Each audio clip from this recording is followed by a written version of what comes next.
Buenas, en este segundo vídeo del tema 2 veremos estructuras de control. Primero haremos un pequeño repaso y luego hablaremos de las diferentes estructuras de control, del if-else, switch, while, do-while y for. En el repaso acabe recordar del tema 1 lo importante, que era el sistema binario, que era el sistema de numeración que utilizaban los ordenadores con ceros y unos, y lo que era el código máquina. El código máquina era el lenguaje, los números que iba a interpretar el ordenador como instrucciones. Vimos que para generar este código máquina teníamos un proceso de generación de software en el que íbamos a escribir nuestro programa en C++ y mediante el uso de un compilador lo iba a transformar a código máquina. Si no se producían errores en el proceso de compilación, íbamos a poder ejecutar nuestro código. En el tema 2, en el último vídeo, vimos primero la estructura del código, vimos que era una serie de sentencias en la que íbamos a poder poner comentarios. A continuación, vimos el concepto de variable. Una variable iba a ser un nombre que tenía ciertas restricciones, un tipo, que ahora veremos lo que son, y el valor que iba a poder ir cambiando durante la ejecución del programa. De los tipos vimos que había 4 grandes bloques. El tipo booleano, que era verdadero o falso, los tipos enteros, que teníamos el short, el int, el long y el long long, los tipos reales, que teníamos solo dos, el float y el double, y finalmente vimos el tipo carácter que servía para representar dibujitos. Vimos un operador bastante especial que era el operador asignación. Este operador servía para darle un valor a las variables, para modificar el valor, y no representaba una ecuación. Lo único que representaba es que la parte derecha del igual, que era una expresión, se tenía que calcular el valor y asignárselo a la parte izquierda, que tenía que ser una variable. Luego vimos otro tipo de operadores, que eran los operadores aritméticos, la suma, la resta, la multiplicación, la división, por ejemplo, y vimos que la división a los enteros había que tener cuidado, porque la división que se hacía era entera. De esta forma, 7 partido 2, el resultado no iba a ser 3.5, sino que el resultado iba a ser 3. Y por último vimos los operadores lógicos, los operadores de comparación, el igual igual, para ver si dos expresiones eran iguales, el diferente, con la combinación el igual, mayor, menor igual y menor. Y por último vimos la entrada-salida. La entrada-salida la íbamos a hacer para entrar datos con el operador cin y para realizar la salida de datos por pantalla con el cout. Ahora sí que pasaremos a ver la parte nueva de este vídeo, que son las estructuras de control. Primero de todo vamos a definir lo que es una estructura de control. Pues una estructura de control son aquellas instrucciones que permiten modificar el flujo del programa. ¿Qué quiere decir eso? Pues que algunas instrucciones van a permitir alterar cuál va a ser el flujo normal, cuál va a ser la ejecución normal. Vamos a tener dos tipos. Las condicionales, que lo que van a hacer es que determinadas instrucciones se van a ejecutar en función de un valor. Y luego tendremos las repetitivas, que lo que van a hacer es que un conjunto de instrucciones se van a repetir varias veces de forma repetida. Y para ello tendremos tres posibles instrucciones: el while, el do while y el for. Pasemos a ver la primera sentencia de control, que es el if-else. El if-else tiene la siguiente estructura. Primero de todo tiene la palabra reservada if. A continuación, entre paréntesis, tendrá una condición. Luego abrimos llaves, tenemos un bloque de código, que será este de aquí. Cerramos las llaves, tenemos la palabra else, abre las llaves, otro bloque de código y cierra las llaves. Hay que darse cuenta que los bloques de código siempre están entre llaves, entre esta de aquí y esta de aquí, y entre esta de aquí y esta de aquí. Vamos a ver cómo funciona. Pues cuando se encuentra la palabra if, entre paréntesis tiene que haber una condición. Esta condición puede tener dos posibles valores. Tiene que ser un valor booleano, puede valer true o puede valer false. Y en función del resultado de esta expresión que haya dentro, realizará una tarea u otra tarea, ejecutará unas sentencias u otras sentencias. En el caso de que sea cierto, ejecutará este bloque de código. El bloque de código está entre las primeras llaves y antes que el else. En el caso de que sea false, ejecutará este bloque de código de aquí, que está pasado el else, el bloque de código que está después de la sentencia else. Vamos a verlo con un ejemplo. El siguiente ejemplo se quiere pedir al usuario un número y en función del signo mostrarle si es positivo o si es negativo. La primera instrucción de todas simplemente muestra un texto por pantalla que le dice al usuario: introduzca un entero y le daré su signo. La siguiente sentencia, esta aquí, declara una variable de tipo entero que se llama x. A continuación se queda esperando a que el usuario introduzca un valor. Supongamos que el usuario introduce el valor 5. Ejecuta la siguiente instrucción, que es un if. Pues lo primero que va a hacer va a ser evaluar esta condición de aquí. Y va a comparar x es mayor o igual que 0. Bueno, pues sustituye x por 5 y mira, 5 es mayor que 0, verdadero. Entonces ejecutará este bloque de código de aquí y mostrará por pantalla el texto positivo. El bloque del else en este caso no se ejecuta, solo se ejecuta uno de los dos bloques de códigos. En caso de que sea cierto el primero y en caso de que sea falso el segundo. Y terminará el programa. Vamos a ver qué pasaría si introduce un valor negativo. Vamos a borrar todo esto. Primero, otra vez le muestra el texto al usuario, declara la variable entera y le pide al usuario que introduzca un valor. Vamos a suponer que introduce el valor -3. Se encuentra con la sentencia if y tiene que evaluar esta expresión de aquí. -3 es mayor o igual que 0, pues el resultado de esta expresión es falso. Entonces, se saltará este bloque de código de aquí, no lo ejecutará, y el bloque que ejecuta es el bloque de código correspondiente al else. Y lo que hará será mostrar por pantalla el texto negativo. En este segundo ejemplo de la sentencia if else queremos mostrarle al usuario si el número que ha introducido es par o impar. El esquema es exactamente el mismo. Le indicamos al usuario que introduzca el número, tenemos una variable para almacenarlo, lo leemos de teclado y en función de que sea par o impar le tenemos que mostrar un texto en caso de que sea par y en caso contrario, si es falso que es par quiere decir que es impar, le tenemos que mostrar el texto que es impar. El kit de la cuestión estará aquí, en saber si un número es par o es impar. Para ello lo mostraremos en Visual Studio cómo se haría. Tengo aquí arrancado el Visual Studio, aquí me aparece el último proyecto que tuve abierto, que es el primer proyecto. Crearé un nuevo proyecto para que se recuerde qué es lo que había que hacer. Había que darle al botón crear un proyecto. Ahora me aparecen las plantillas y en la parte izquierda me van a aparecer las plantillas que ya he utilizado. Si no me aparecen, quiere decir que no he creado proyectos. Lo único que tengo que hacer es buscar en los proyectos de la derecha, en las plantillas, el de aplicación de consola. Le doy siguiente y aquí le tengo que dar un nombre. Le puedo dar cualquier nombre. Le voy a decir segundo proyecto. Le doy al botón de crear y a continuación se va a crear el proyecto. Se creará el proyecto también con el código fuente.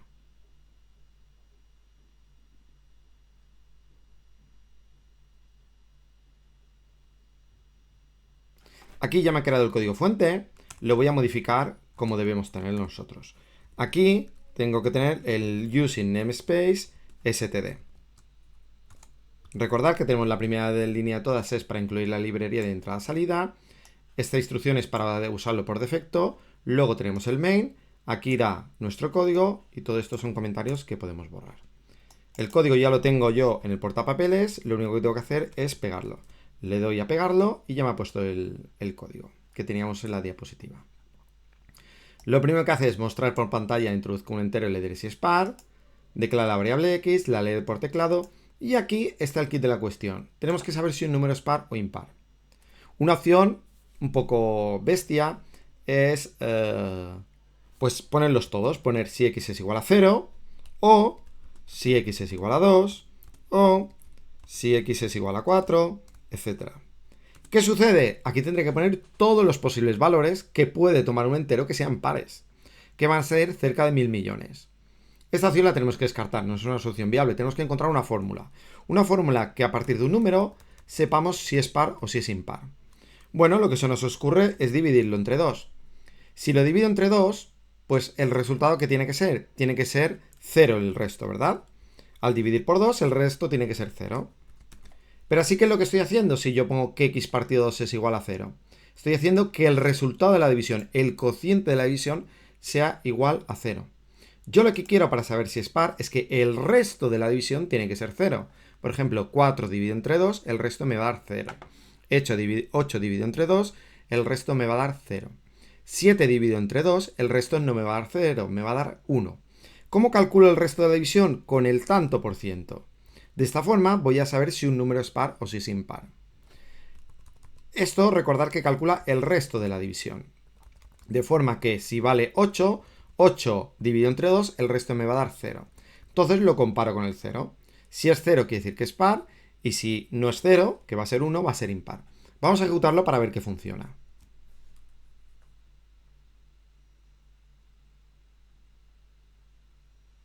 Ahora está compilando.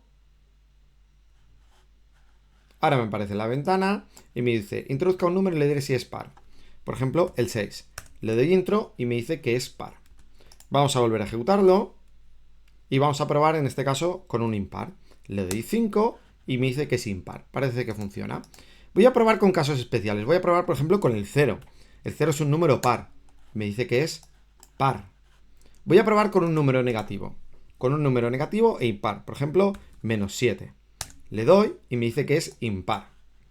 Esta es la forma correcta. La forma correcta para saber si un número es par es hallar el resto de dividirlo entre 2. Y si quiero saber si es múltiplo de 3, pues si quiero saber si es múltiplo de 3, tendría que calcular el resto dividido entre 3. Y si el resto dividido entre 3 me da 0, entonces quiere decir que es un múltiplo de 3. Vamos a mostrar por aquí por pantalla el resultado del resultado de realizar el módulo, para que quede bien claro que lo que me está dando es 0 o 1. Antes de mostrar par o impar, mostraré simplemente este resultado que vamos a comparar con el 0. Lo que hago es un cout de x módulo 2. El resto divide entre 2. Lo ejecuto. Por ejemplo, pongo un 5 y me da 1. El resto de dividir 5 entre 2 me da 1. Voy a probar otro número. En este caso, un número par negativo, menos 6, y el resto me da 0. En este ejemplo, le vamos a seguir pidiendo al usuario un entero, pero queremos que muestre el valor absoluto. La idea del código es exactamente la misma. Recordar que se ejecuta de arriba hacia abajo. Lo primero de todo es que le pide al usuario que introduzca un entero y calcular el valor absoluto. Declaramos una variable de tipo entero que llamamos x. Y a continuación leemos de teclado ese valor. Supongamos que el usuario introduce el valor menos 7, un valor negativo. En caso de que sea negativo, le tenemos que cambiar el signo. ¿Cómo lo hacemos? Pues con una instrucción if. Si este valor es menor que 0, quiere decir que es negativo, que es la comparación que hacemos.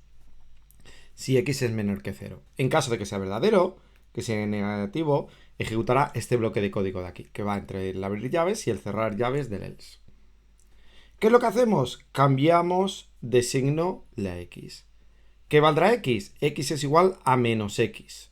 Coge el valor de x, que es menos 7, le cambia el signo, será 7, y se lo asigna a x. Esto de aquí no es una ecuación. El único número que cumple esa ecuación es el valor 0. Este operador igual es un operador de asignación. Coge el valor de x, le cambia el signo y se lo asigna a x. Este bloque de código de aquí no lo ejecutará, ya que es el bloque en el caso de que valiese false.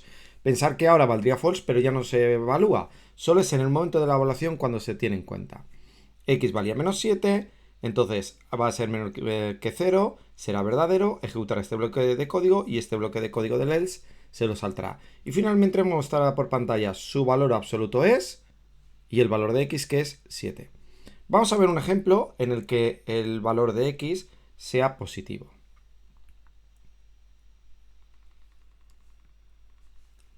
Se ejecutarán estas sentencias de aquí, leerá de teclado y vamos a suponer que el usuario pone un 5. Y lo que hace es una comparación. 5 es menor que 0 y esto va a ser false. Al ser false, este bloque de código de aquí se lo saltará y ejecutará el bloque de código que corresponde al else. Este bloque de código de aquí. Y lo que hace que es x es igual a x. Esta sentencia que hace realmente no hace nada. Coge el valor de x, que es 5, y lo vuelve a guardar en x. Realmente este bloque de código de aquí lo podíamos haber obviado. O sea, el else realmente no hace falta que hagamos nada.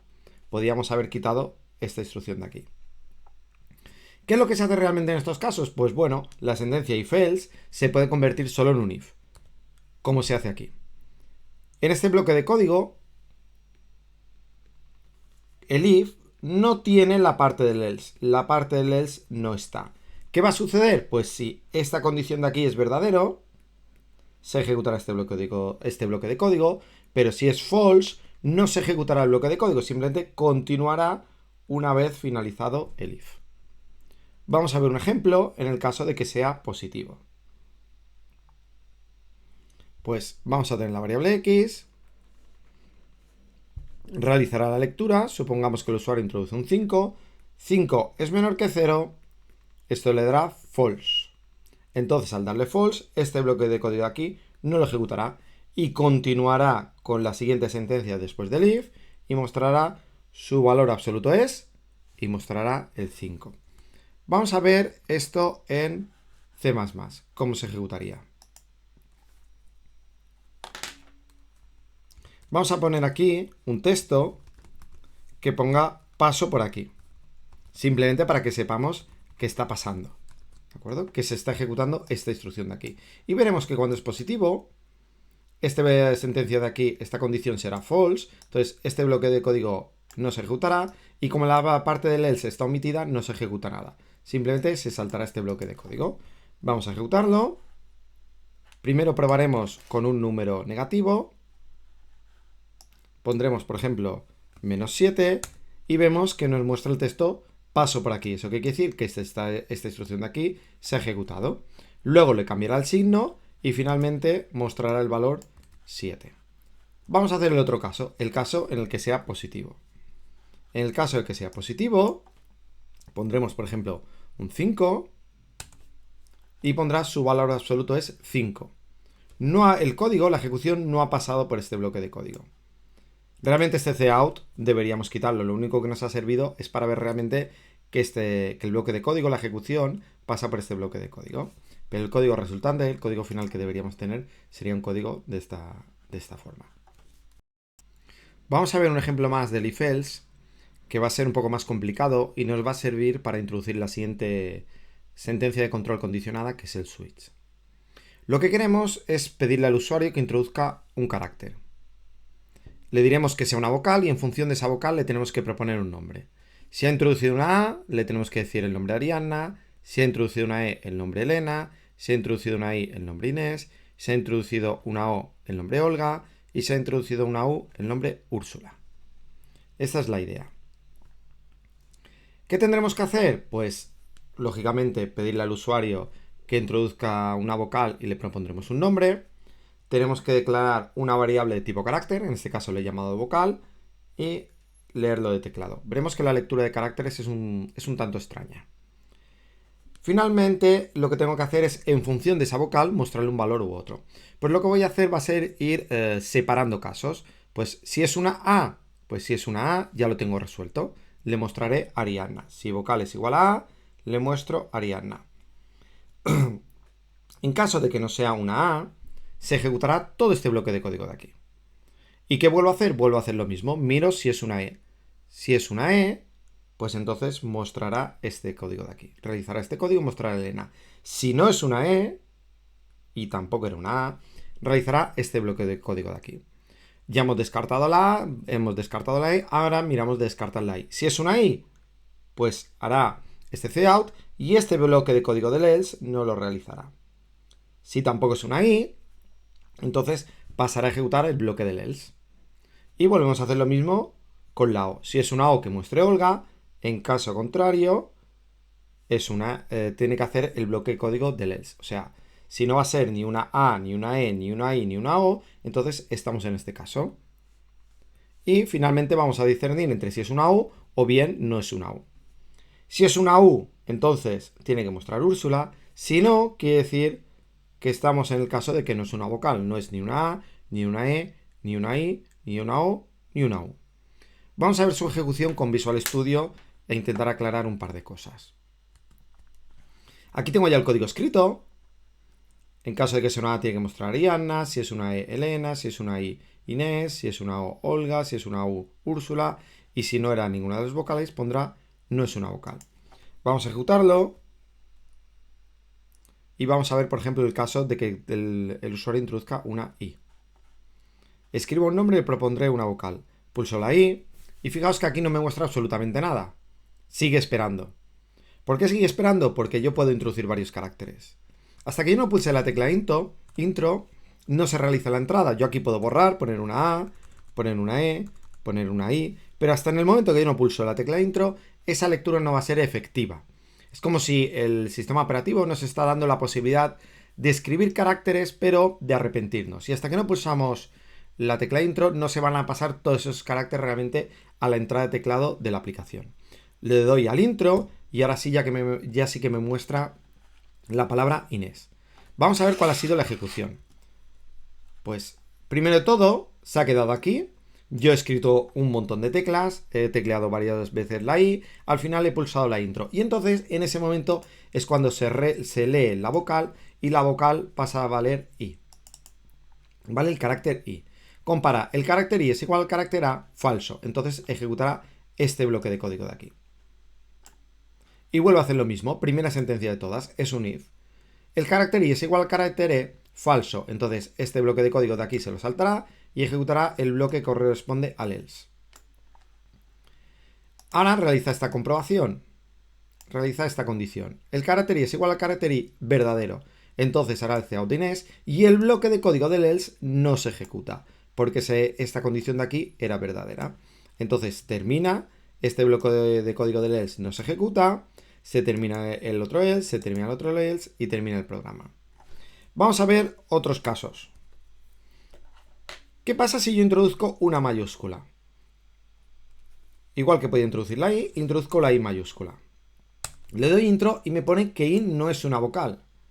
¿Qué es lo que ha pasado? Bueno, que realmente para el ordenador la I minúscula y la I mayúscula, que es lo que yo he introducido, no son iguales. Entonces no será igual a la A, no será igual a la E, no será igual a la I, porque he puesto una I mayúscula, tampoco será igual a la O, tampoco será igual a U, y finalmente mostrará no es una vocal. Si yo quisiese tener en cuenta mayúsculas y minúsculas, tendría que poner los dos valores. O bien que vocal es igual a la A minúscula o bien que vocal es igual a la A mayúscula. Y lo mismo para cada una de ellas. Tendría que poner o bien vocal es igual a la E minúscula o bien es igual a la E mayúscula. Lo mismo para la I, que es igual a la I o bien es igual a la I mayúscula. Una cosa que no se puede hacer, que la gente intenta hacer, los alumnos al principio, es hacer este código de aquí. Este código de aquí, que se puede entender como que vocal es igual al carácter o el vocal es igual al carácter O, no se interpreta así. Se interpreta que la variable vocal es igual a la O minúscula o la O mayúscula. La O mayúscula se convierte a un booleano, como es distinto de 0, valdrá 1, será verdadero y entonces esta expresión siempre valdrá verdadera. La única forma válida de ponerlo es haciéndolo de esta forma, haciendo la comparación con los valores. Que la vocal sea igual a o la vocal sea igual a la U mayúscula. Y finalmente tenemos que hacer lo mismo con la U mayúscula. Y ahora sí ya me va a funcionar con mayúsculas. Lo ejecuto y voy a poner la O mayúscula. Si pongo la O mayúscula, me dirá Olga. Y ahora viene la pregunta, ¿qué pasa si también queremos tener en cuenta los acentos? Pues tendríamos que poner todas las posibilidades. Tendríamos que poner la minúscula, la mayúscula, la acentuada para un lado, para el otro, con diéresis, con minúsculas y mayúsculas, etc. Tendríamos que poner todas las combinaciones. Porque para el ordenador cada uno de estos caracteres es diferente. Veremos más adelante que nosotros no vamos a trabajar ni con minúsculas, no vamos a trabajar con acentos ni con diéresis. Ni siquiera vamos a trabajar con la ñ o con la c cedilla. Es decir, siempre obviaremos todos estos caracteres. La acentuada, la acentuada para el otro lado. Perdón que no lo estoy escribiendo bien. Está aquí. La ñ mayúscula, la c cedilla mayúscula, etc. Todos estos caracteres los vamos a obviar. Vamos a trabajar siempre como si fuese en el teclado anglosajón. Luego más adelante veremos por qué. Pasemos a ver la siguiente sentencia de control, que es la sentencia switch. En el ejemplo anterior hemos visto que si queríamos evaluar los diferentes valores de la variable vocal, teníamos que encontrar una estructura de este tipo, con if elses anidados, que era un poco difícil de leer y sobre todo la estructura pues cada vez iba quedando más hacia la derecha, desplazado, y no era bonito. Para estos casos está la sentencia switch. La sentencia switch tiene diferentes partes. Primero todo tendrá la palabra switch. Y a continuación, entre paréntesis, tiene que tener una variable. Y aquí vamos a ir poniendo los diferentes casos. por ejemplo, en el caso de que sea una A, en el caso de que sea una E, una I, una O, etc. Y al final podemos poner un caso por defecto, default, que significa que si ninguno de estos casos es el que vale la variable, entonces se tiene que venir aquí. Por ejemplo, si variable valiese valor 2, empezaría la ejecución por aquí. Si variable valiese valor 3, empezaría por aquí. Si variable no vale ninguno de todos estos valores, empezará la ejecución por aquí. Cuidado porque digo la palabra empezar. ¿Qué quiere decir eso? Por ejemplo, que si vale valor 1, va a empezar a ejecutar esta sentencia, esta sentencia, esta sentencia, así hasta que se encuentra la instrucción break. Cuando se encuentra la instrucción break, terminará la instrucción switch, que va desde abrir llaves hasta cerrar las llaves. ¿Qué pasa si yo este break no lo he puesto? Si este break no lo he puesto, pues se ejecutará esta sentencia, esta sentencia, esta sentencia, y aunque no valga valor 2, continuará ejecutando hasta que se encuentre un break. O sea, los break van a servir de puntos de ruptura, de finalización, y los case van a ser puntos de entrada. Vamos a verlo con el ejemplo anterior, utilizando la instrucción switch. Es el código que teníamos en Visual Studio, lo vamos a cambiar para que hagamos uso de la instrucción switch. Pues yo pondré switch y aquí la variable que quiero evaluar los diferentes valores. Y en este caso será vocal. ¿Qué lo tengo que poner? Pues en caso de que sea A, fijaos que aquí yo no pongo A, porque significaría la variable A. Tengo que poner una constante y pongo case A. ¿Qué tiene que hacer? Pues tiene que hacer el cout de Ariana. ¿Qué pasa si vale E? Pues si vale E, fijaos que después de los case van 2 puntos siempre. Case, valor, 2 puntos. Si es E, entonces tiene que poner Elena. Si es I, tiene que hacer el cout de Inés. Si vale O, tiene que mostrar Olga. Si es U, tiene que mostrar Úrsula. Y si no se da ninguno de todos los casos, tiene que mostrar no es una vocal. Y ahora vamos a ver qué es lo que hace este programa. No he puesto los breaks, ¿eso qué quiere decir? Que cuando valga E, me mostrará Elena y a partir de aquí continuará la ejecución. O sea que me mostrará luego Inés, Olga, Úrsula y no es una vocal. Vamos a probarlo. Está compilando, he compilado, me pide una vocal.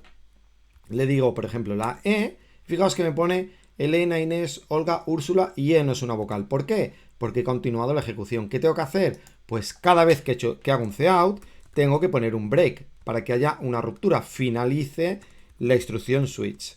Y al encontrarse el break, que es esta sentencia aquí, lo que hará será finalizar el switch. Fijaos que si yo me pongo aquí en estas llaves, me está diciendo a qué llaves corresponde con estas llaves de aquí cierran estas llaves de aquí y finalizará el programa. Tengo que hacer lo mismo en el caso de que sea Inés, tengo que hacer lo mismo en el caso de que sea Olga y tengo que hacer lo mismo en el caso de que sea Úrsula. Y en el caso de que sea default, de que no sea ninguno de los valores, tengo que poner el break.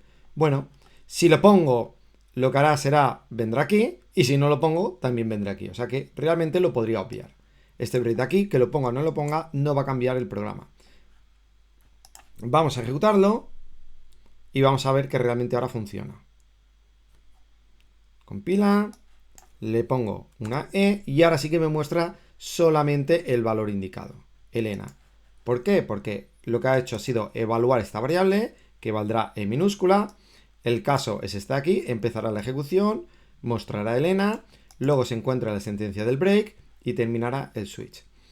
¿Y qué pasa con las mayúsculas? En el ejemplo anterior hemos utilizado mayúsculas también. Una vez más, yo no puedo poner una OR. Yo no puedo poner OR A. Lo que sí puedo poner es diferentes entradas. Yo lo puedo poner de esta forma. ¿Qué quiere decir eso? Si es una A minúscula, tiene que empezar a ejecutar desde aquí. Si es una A mayúscula, tiene que empezar a ejecutar desde aquí. Las etiquetas estas de case son ignoradas, o sea, tanto ponga una A minúscula como una mayúscula, lo que hará será este código de aquí. Empezará por aquí. Se encontrará el break y finalizará. Lo mismo para la I mayúscula, lo mismo para la I minúscula.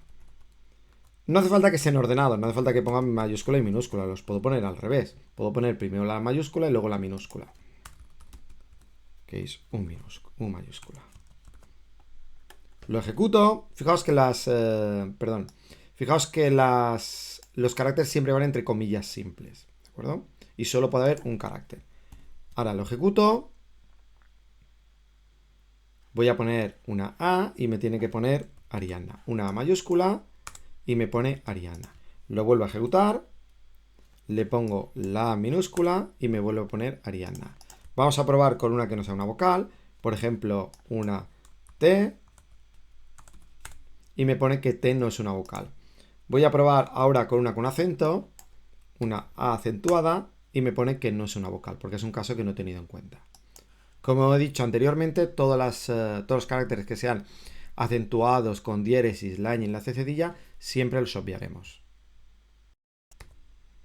Vamos a pasar a la siguiente sentencia de control, que es la primera sentencia de control de grupo de iterativos. Es la sentencia de control while. ¿Cómo funciona el while? Pues cuando tenemos la sentencia while, lo primero de todo que hace es evaluar esta condición. Si esta condición es verdadero, se va a ejecutar este bloque de código, al igual que lo hacía el if. Y si es false, continuará la ejecución a partir de aquí, cuando termina el bloque de código. El bloque de código está siempre entre llaves. ¿Qué diferencia el if de un while? Pues que una vez que termina el bloque de código que se ha ejecutado, se vuelve a evaluar la condición. Si esa condición, una vez evaluada, es verdadero, entonces se vuelve a ejecutar este bloque de código y volverá otra vez a evaluarse la condición. Por eso se llama iterativos, porque este bloque de código se va a ejecutar hasta que en un momento dado esta condición se evalúa y es falso. Y entonces se continuará la ejecución. Pasemos a ver un ejemplo. En este ejemplo queremos sumar números hasta que el usuario introduzca un 0. ¿Qué quiere eso? El usuario va a introducción de números, por ejemplo el 3, el 6, el 4, el 0, y al final le tenemos que mostrar la suma de todos ellos, que sería 13. ¿Qué vamos a ir haciendo? Pues en un bucle le vamos a ir pidiendo los números. Y a medida que nos van dando los números, vamos a ir realizando la suma. Inicialmente la suma valdrá 0. Después de introducir este número, la suma valdrá 3. Después de introducir el 6 valdrá 9. Después de introducir el 4 valdrá 13. Finalmente, con el 0 hará que salgamos del bucle y le mostraremos por pantalla el valor total, la suma de todos los números. Esto que tenemos aquí es el pseudocódigo, no es un código que vaya a compilar, es simplemente la idea del programa, el algoritmo. Fijaos que no tengo ni siquiera declarada la variable suma, el tipo está puesto la palabra leer, etc. ¿Qué es lo que tenemos que hacer? Pues bueno, en una variable suma iremos almacenando ese sumatorio, que poco a poco iremos incrementando en función de los números que nos vaya dando. A continuación leeremos un número y tendremos que ir leyendo números. ¿Hasta cuándo? Pues hasta que sea 0. Cuando sea 0 tenemos que salir. ¿Eso qué quiere decir? Que tenemos que continuar en el bucle cuando ese número no es 0. Por ejemplo, si es 3, 6, menos 5, ejecutaremos este bloque. ¿Qué hará el bloque de código? Pues primero de todo, el número que nos ha dado lo sumaremos. De forma que el primer número que nos ha dado es 3, entonces se lo sumaremos al valor suma y tendremos que suma vale 3. Y leeremos el siguiente número, en este caso es 6. Termina el bloque de código del while y vuelve a evaluar esta expresión de aquí. Como el número no es 0, que vale 6, volverá a sumar, que valdrá 9, y leerá el siguiente número. Aquí el número valdrá 4. Termina el bloque de código y vuelve al principio y vuelve a evaluar. Como el número es 4, no es 0, entonces vuelve a realizar la suma. Al realizar la suma le dará 13 y leemos el siguiente número. El siguiente número es 0. Vuelve aquí arriba y vuelve a evaluar la expresión. Número no es 0, en este caso no se cumple que el número no sea 0, ya que el número que ha introducido es 0. Entonces se saltará el bloque de código y continuará la ejecución pasado el bloque while y mostrará por pantalla el valor que ha introducido, 13. Yo aquí mostraré la ejecución para los números estos, 3, 6, 4 y 0. Pero tiene que funcionar para cualquier secuencia de números. Por ejemplo, que nada más empezar el programa introduzca ya un 0. Si fuese ese caso, que nada más empezar el programa introduce un 0, vamos a ver qué es lo que pasa.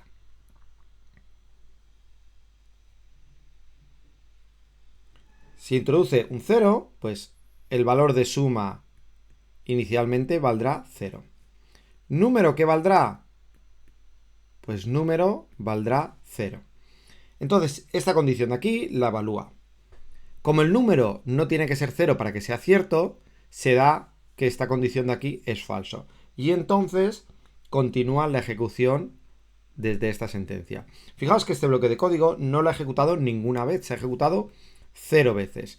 De ahí que el bucle while se puede ejecutar desde 0 hasta n veces. ¿Y qué mostrará por pantalla? Mostrará el valor de suma, que es 0. Vamos a ver esto en Visual Studio cómo sería. Esto es nuestro pseudocódigo. Bueno, necesito una variable que se llame suma. Y esta variable vamos a suponer que sea de tipo entero. A continuación tengo que leer un número. Bueno, lo tengo que almacenar en una variable. Por ejemplo, le llamaré x. Y para leer de teclado tengo que hacerlo con el cein. A continuación tengo que hacer la condición de que el número no es 0. Vamos a dejarlo para el final.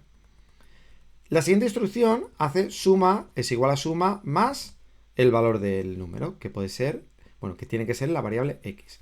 Y a continuación tenemos que leer el siguiente valor, que es x. Y finalmente tiene que mostrar por pantalla el valor de suma. Nos queda esta condición de aquí, que el número no sea 0. Que el número no sea 0 quiere decir que x es distinto de 0. O sea, este bucle se va a ejecutar mientras que x no valga 0. Que x sea distinto de 0 será verdadero, por ejemplo, con 3, con 6, con 9, con menos 1. En el momento que x valga 0, lo que hará es 0 es distinto de 0, falso, y continuará la ejecución por aquí. Esta instrucción la podía haber puesto también con el operador más igual. Podría haber puesto suma más igual x, que es lo mismo que esta expresión de aquí. Vamos a ejecutarlo y a ver qué es lo que hace. Se está compilando.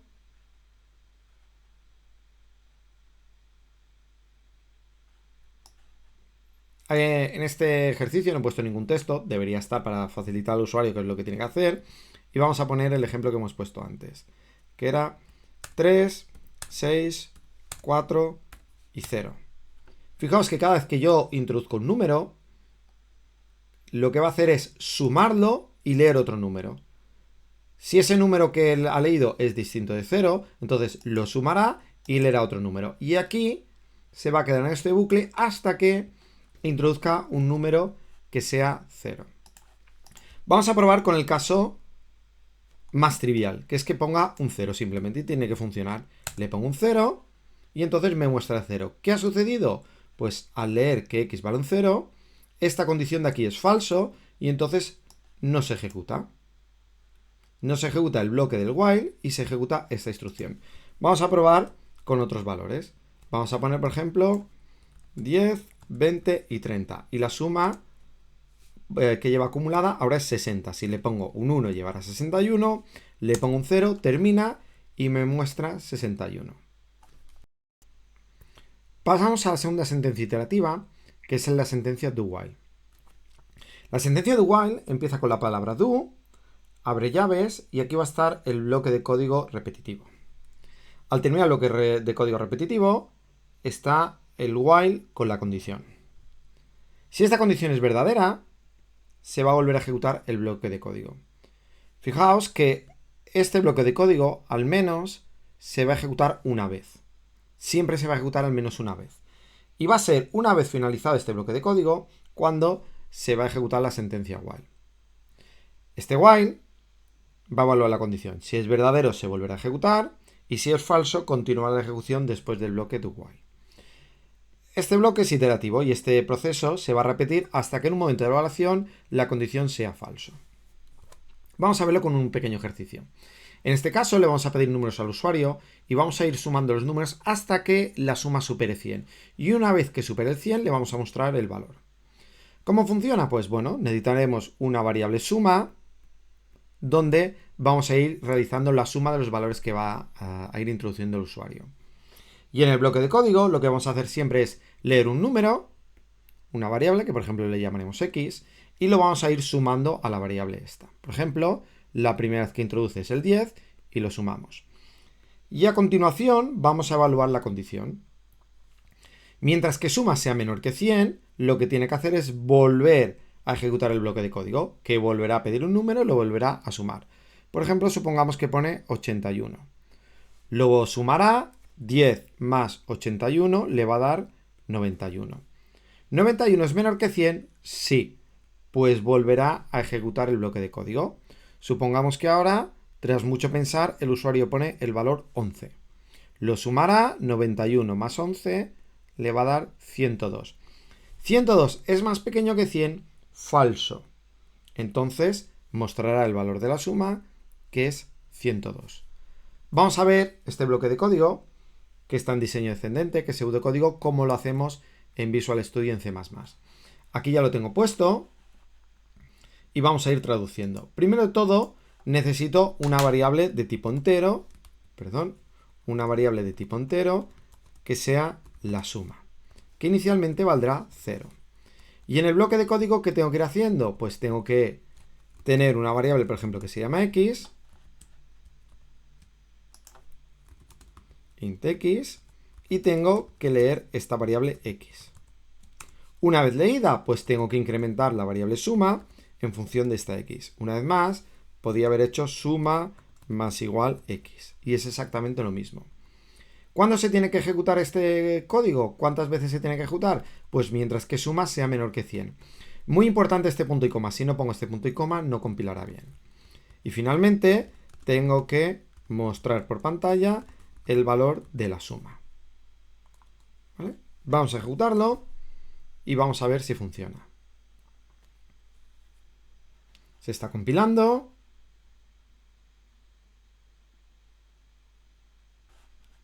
Y me pide que introduzca números. Primero puedo introducir el 10, luego puedo poner el 81, luego puedo poner el 11 y entonces ya me termina porque la suma es superior a 100. Superior o igual. Y vale 102. Fijaos que esto se ejecutará mientras que la suma sea menor que 100. O sea que si la suma vale 100, terminará de hacer el bucle while. Vamos a comprobarlo. Vamos a hacer una suma. Vamos a ir poniendo 10 para que en algún momento la suma sea 100. Aquí he introducido 10 veces el número 100. En el momento en que vale 100, sale. Podría poner solo un valor. Podría poner el valor 1003 y me va a mostrar el valor de la suma, que es 1003. Solo con un valor ya lo he terminado. Sin querer, en vez de pulsar control F4, control F5, he pulsado control F4 y he cerrado la ventana. En ese caso, aquí en la parte derecha, tengo el proyecto, tengo la solución, tengo el proyecto y tengo el fichero de código fuente, que es el que se nombra CPP. Hago doble clic y me lo va a abrir. Por último, vamos a ver que quitando este punto y coma no compila. Fijaos que ya me lo pone en rojito, me dice que algo va mal. Pero si trato de compilar, aquí en la ventana de errores de compilación, me dice, bueno, primero de todo que no ha podido compilar, le digo que no quiero ejecutar la última versión. Y aquí en la ventana de errores me dice que se esperaba punto y coma. Fijaos que me lo dice aquí, ¿por qué? Porque se lo espera antes del cout, pero lógicamente yo lo pondré aquí. Todo este código, si no tuviese comentarios, yo lo podría haber puesto en una línea. Lo podría haber puesto de esta forma.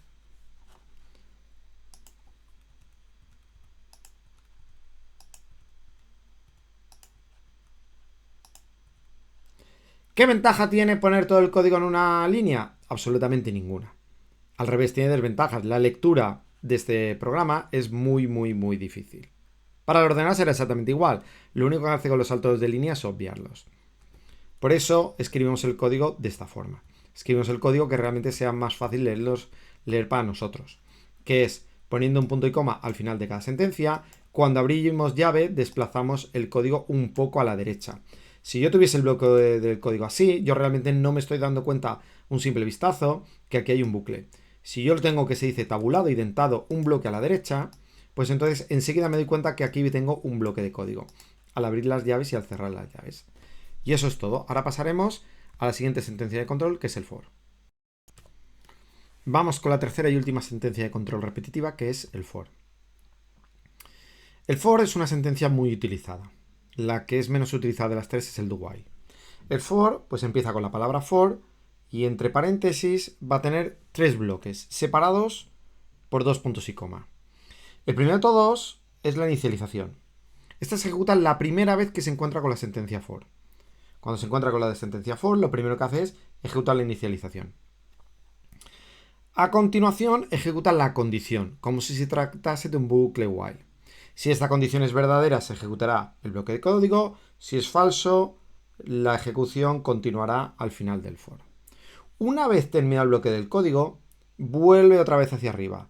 Pero en vez de evaluarse otra vez la condición como si fuese un while, lo que hace es ejecutar la tercera parte que se llama avance. Después de haber ejecutado el avance, evalúa la condición. Si esta condición es verdadera, se volverá a ejecutar el bloque del código. Y una vez más, al terminar, volverá a ejecutar el avance y después, inmediatamente, la condición. Si esta condición es verdadera, se ejecutará el bloque de código. Si es falso, continuará desde la siguiente línea después del for.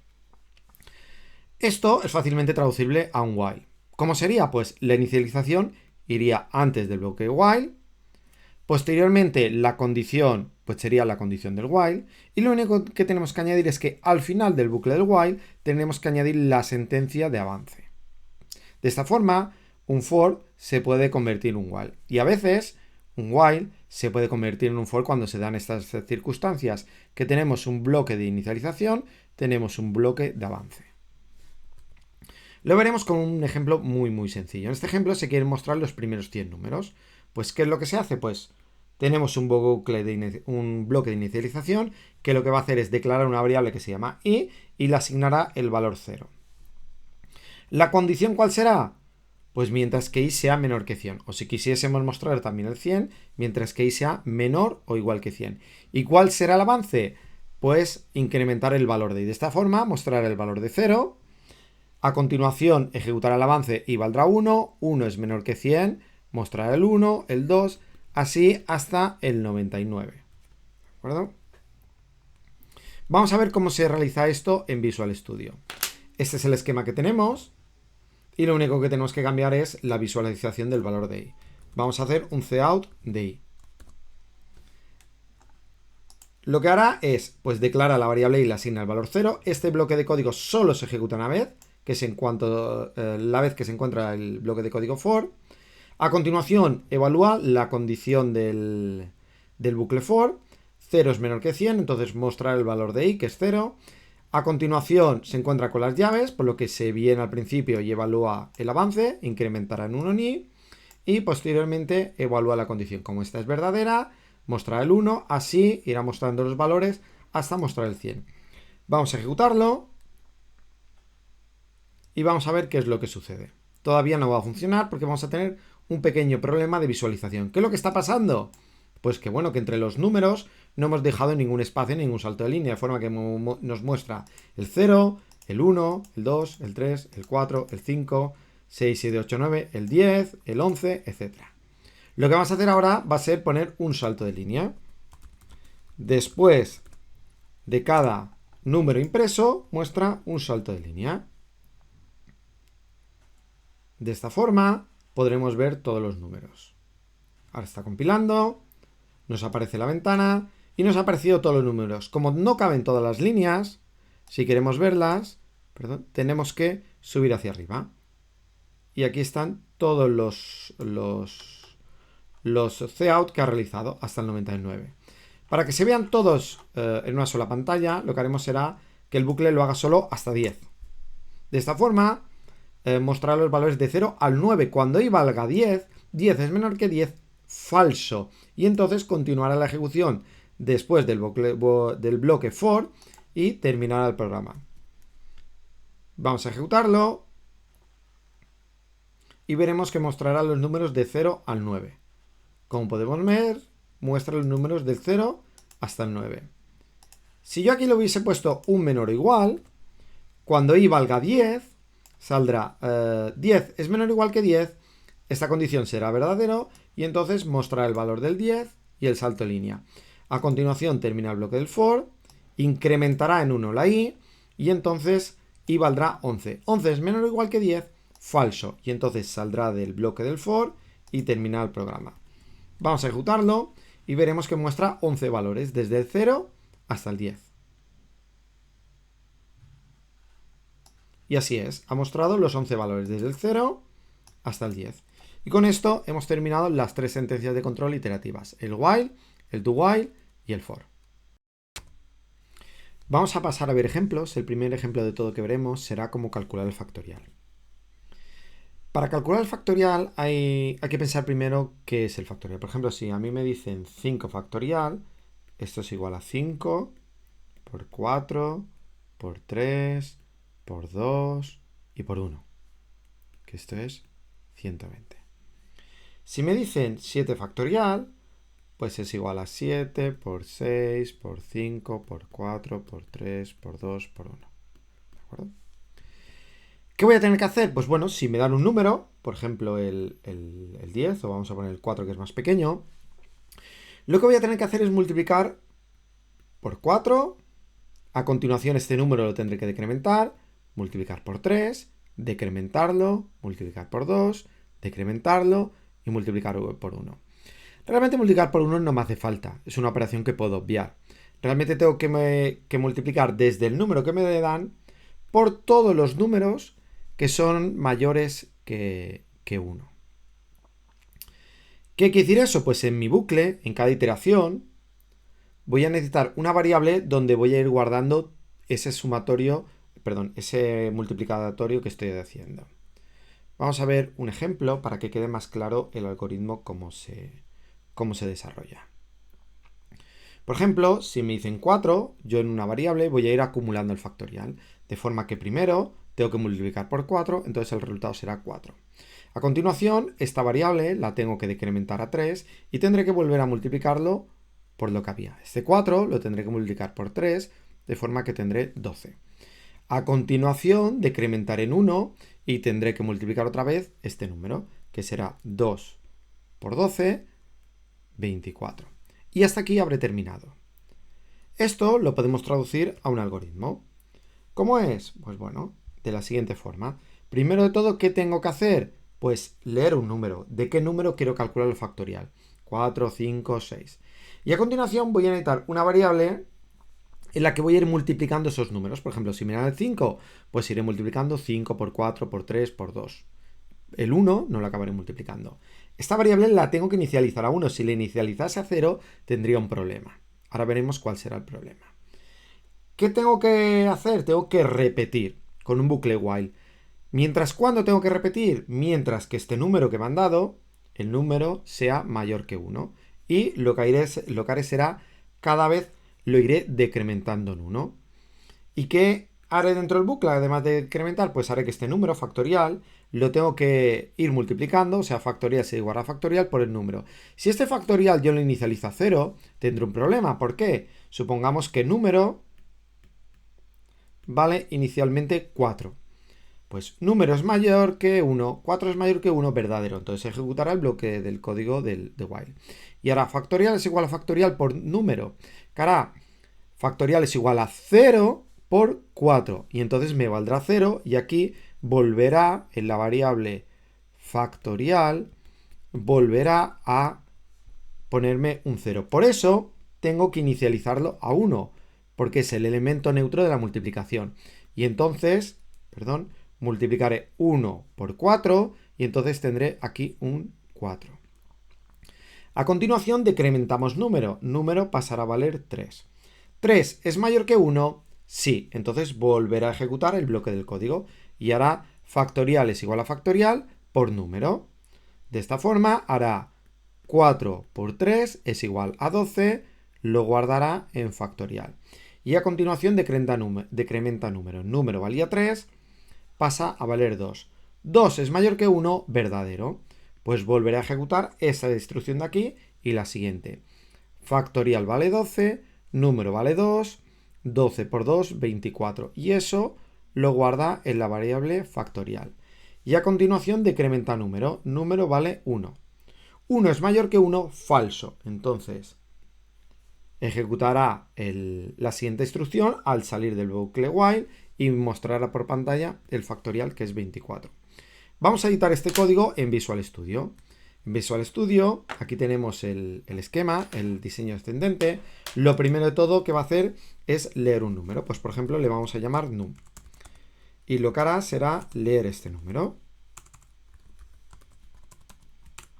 Declaro la variable de tipo entero y a continuación la leo de teclado.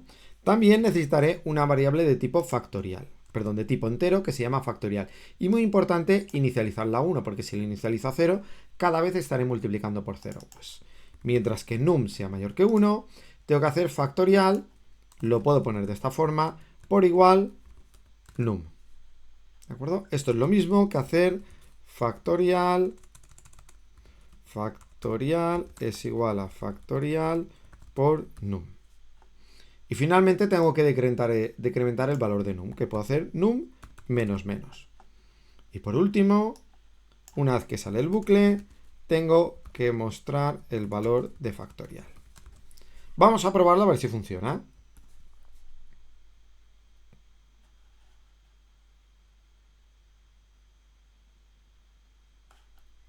Vamos a probar con 4.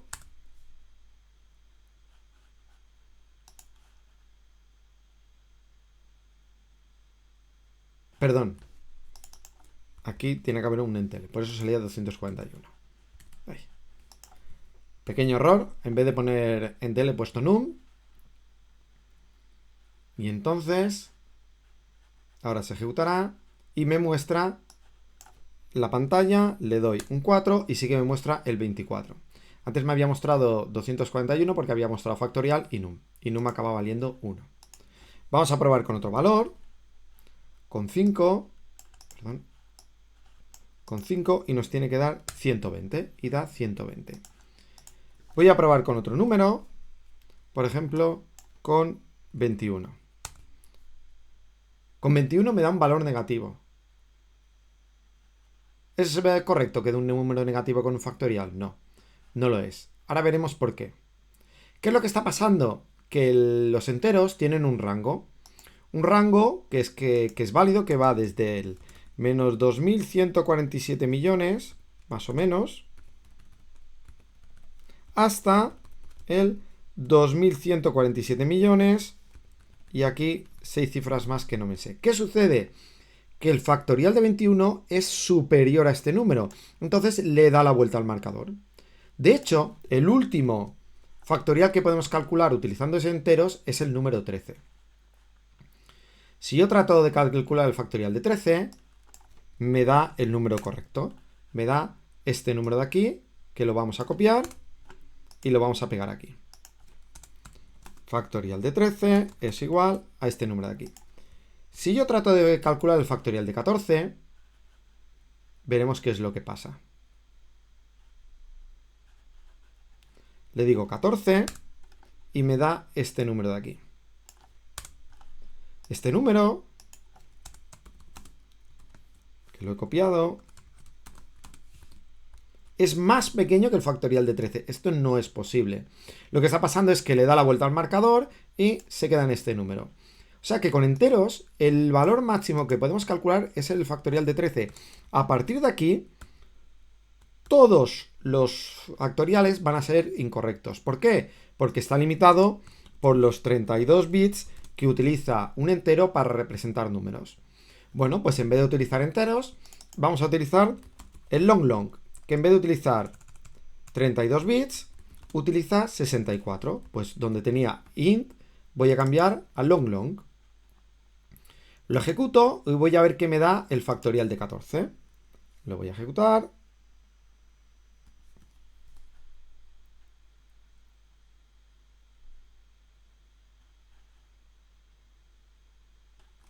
Le doy 14 y me calcula este número. Y vamos a ver que no coincide con el valor que me había dado con enteros. Si os fijáis, no me da el mismo valor porque usando el long long, el factorial de 14 está dentro del rango que utiliza el long long, que son 64 bits. Esto es utilizando 64 bits. Pero ¿qué pasa? Va a suceder lo mismo. Va a haber un momento, el factorial de un n, que no va a poder representarse con 64 bits. No es posible. ¿Qué número es este? Pues ahora lo veremos. Aquí tenemos el valor de x, que va desde 1 hasta 21. Y aquí en la columna de la derecha tengo calculado el factorial de x. En la segunda columna tengo calculado el factorial utilizando enteros. Los que están en negrita son valores correctos. Hasta el número 13 el factorial es correcto. A partir de aquí lo que dice son cosas que no tienen sentido. Por ejemplo, fijaos que el factorial de 15 da este número y el factorial de 16 da un número muy cercano. El factorial de 17 da negativo, factorial de 18 negativo. Con el long long, pues bueno, estos de aquí da correcto, el 14 es correcto, el 15 es correcto, lo podemos mirar con el valor calculado. El de 17, 18, 19, 20, pero para el factorial de 21 ya tenemos un valor erróneo. O sea, usando el long long, que son 64 bits, solo podemos llegar a calcular el factorial de 20. El factorial de 21 ya no cabe dentro del rango de 64 bits, que sería este número de aquí. En este segundo ejemplo vamos a calcular los divisores de un número. Le pediremos al usuario que introduzca un número y le mostraremos por pantalla todos los divisores de dicho número. Para ello utilizaremos la sentencia for. La sentencia for le tendremos que decir un punto de inicialización. Por ejemplo, haremos que x valga 1. Y tenemos que ir comprobando cuáles son los divisores. Por ejemplo, el usuario introducirá un número, por ejemplo, que es el 7. Entonces tendremos que ir mirando todos los divisores hasta el 7. El 1 es divisor. Si es divisor, lo mostramos por pantalla. Si no es divisor, no lo mostramos. A continuación cambiaremos el valor de x para que valga 2. Y nos haremos la misma pregunta. El 2 es divisor. Si es divisor, lo mostraremos por pantalla. Si no divide a número, a 7, no lo mostraremos por pantalla. En este caso, el 1 sí que es divisor. El 2 no es divisor. Continuaremos así con los demás números, hasta llegar al número 7. Y nos haremos la misma pregunta.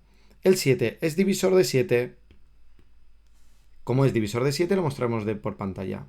¿Cuándo un número es divisor de otro? Pues tenemos que ver si número, que es el que ha introducido por teclado, dado un número, tenemos que determinar si x es divisor de número. Para ello, tendremos un cociente y tendremos un resto. ¿Cuándo será divisor?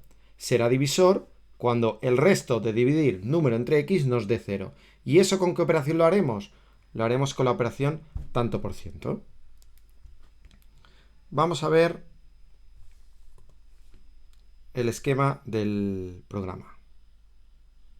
Vamos a borrar primero todo esto.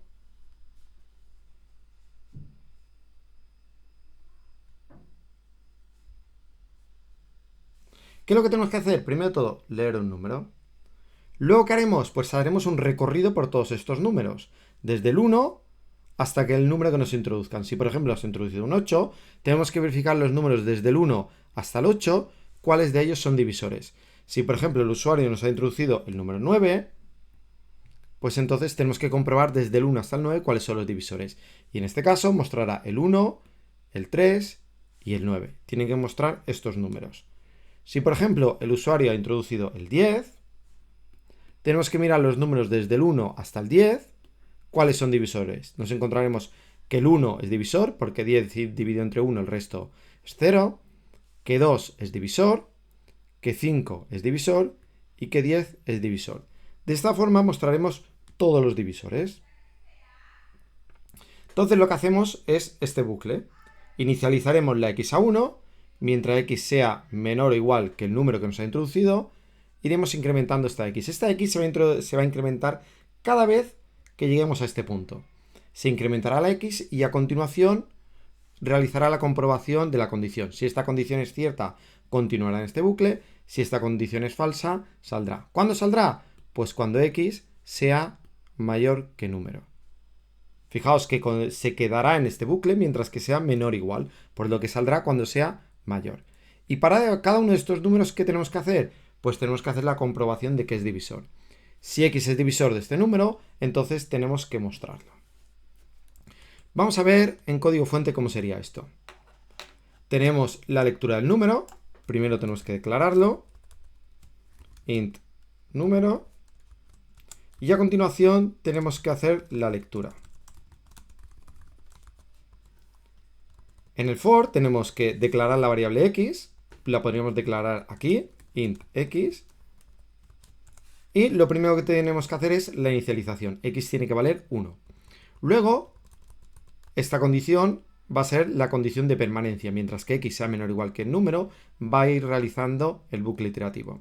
Y en cada paso vamos incrementando el valor de x, de forma que x valdrá 1, 2, 3, 4, hasta superar el valor de número. Y ahora tenemos que poner la sentencia más difícil, que es saber si x es divisor de número. Para ello hemos dicho que lo tenemos que hacer con el resto. Entonces lo que tendremos que hacer es el resto de dividir número entre x. ¿Y este resto qué tiene que valer? Tiene que valer 0. Pensar que es una condición, una comparación. Entonces es un doble igual. Si fuese un igual, sería una asignación. Y esto sería un error, porque el valor 0 no se lo podemos asignar al resto de una división. Esto tiene que ser una comparación. Y finalmente lo que tenemos que hacer es mostrar el valor de x. Hay un pequeño fallo que ahora veremos cuando se ejecute qué es lo que pasa. Bueno, primero de todo, aquí podríamos poner un texto que explicase al usuario qué es lo que tiene que hacer. Introduzca un número y le mostraré sus divisores. Lo ejecutamos, ahora está compilando, ahora se va a proceder a la ejecución. Tenemos aquí ya el programa. Introduzca un número y le mostraré sus divisores. Pongo el 10 y me muestra 12.510. ¿Qué ha pasado? Lo mismo que en otras ocasiones, que no hemos puesto espacio entre los divisores, no hemos puesto ningún salto de línea. Tendría que poner 1, 2, 5 y 10. Esta vez lo haremos diferente. En vez de colocar un salto de línea, simplemente colocaremos un espacio. De esta forma aparecerán todos en la misma línea, pero separados por un espacio. Lo ejecutamos. Aparece la aplicación. Le digo el 10 y ahora sí que aparece de una forma más legible. 1, 2, 5 y 10. Vamos a ver algunos casos. ¿Qué pasa si yo le pongo un número primo? Por ejemplo, el 17 es un número primo. ¿Cuáles son los divisores de un número primo? Pues simplemente el propio número y el 1. Pues una forma que tendremos para saber si un número es primo es contar el número de divisores que tiene. Si tiene un número de divisores que es 2, entonces sabremos que es un número primo. Vamos a ver otro caso. ¿Qué sucede si le pongo un negativo, un menos 10? Aquí realmente me debería mostrar algo. Me debería mostrar el menos 1, el menos 2, el menos 5 o el menos 10. En este caso, nuestro programa está pensado solo para números positivos. Vamos a cambiar el enunciado y vamos a decirle que introduzca un número positivo. ¿De acuerdo? Igualmente el programa no funcionará, pero durante todo el curso vamos a tener siempre la misma mecánica.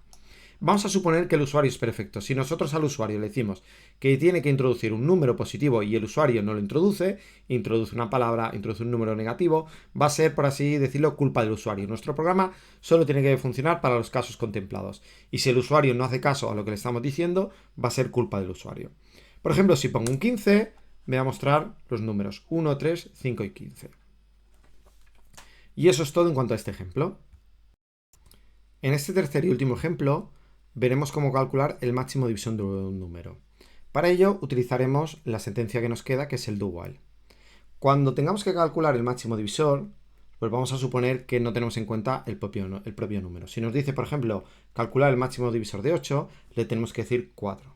Si nos pide calcular el máximo divisor de 10, le tenemos que mostrar el 5. Si nos dice calcular el máximo divisor del 9, es el 3. Y en el caso del 7, al ser un número primo, va a ser el número 1. ¿Cómo vamos a hacer esto? Pues lo que vamos a hacer va a ser empezar a buscar desde un número menos, el 7. Nos preguntaremos, ¿el 7 es un divisor de 8? No es un divisor de 8, entonces pasaremos al siguiente. ¿El 6 es un divisor de 8? No lo es. ¿El 5 es un divisor de 8? Tampoco lo es. ¿El 4 es un divisor de 8? Sí que lo es, pues habremos terminado. El máximo divisor de 8 es 4. Vamos a ver esto en código, ¿cómo sería? En pseudocódigo. Diseño descendente. Primero de todo, le tenemos que pedir al usuario que nos introduzca un número. Por ejemplo, nos introduce el número 8.